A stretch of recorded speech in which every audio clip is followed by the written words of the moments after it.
So for the last 3 years, we've been doing Makerspace and Design Lab over at Stoner Prairie. And what we found was a lot of times the kids would explore, but they'd never dive deep and solve world problems or solve problems in depth. And this group that you interviewed today is actually Miss Heiser's group doing it a second time and mentoring the second graders through the same process. So the process is based off of the launch cycle. So it's the look, ask, understand, need to know, create a prototype, and then highlight and fix, and then launch to the world. So the problem that they solved was, what's the problem that you face every day that you would like to find a solution to? So it's trying to mentor and let them try something, but then bringing it back so that it's actually doable. So like this time we used the clay for the prototype. In the past they would be like, oh, I want to do this 3D model, but they didn't really know what they were modeling, so the clay actually allowed them to physically build it. Some of the projects that you see here are their third or fourth attempt at trying to solve a problem. And then there's always those groups where you're like, I don't think they're going to pull it together.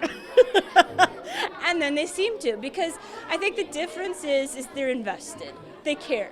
So even though it may feel to me like they're not bringing it together, they do in the end, and that's the exciting part too. I would say the 4 C's: collaboration, communication, creative thinking, and critical thinking. You know, those are life skills that transcend any subject matter. The community members sort of listen to each team's plan and sort of guide them. And with this group, what was really neat was, in the past they just presented to the Shark Tank and they didn't really reflect.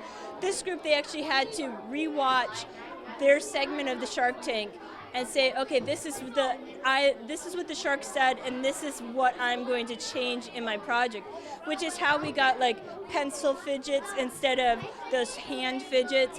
So the Shark Tank is a really essential component because of that community connection where the kids know that someone actually cares what they're doing.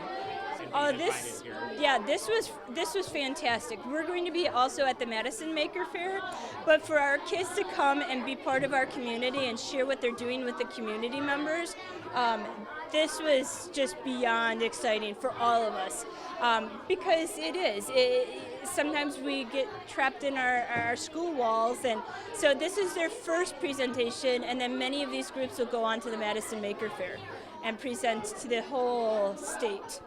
So.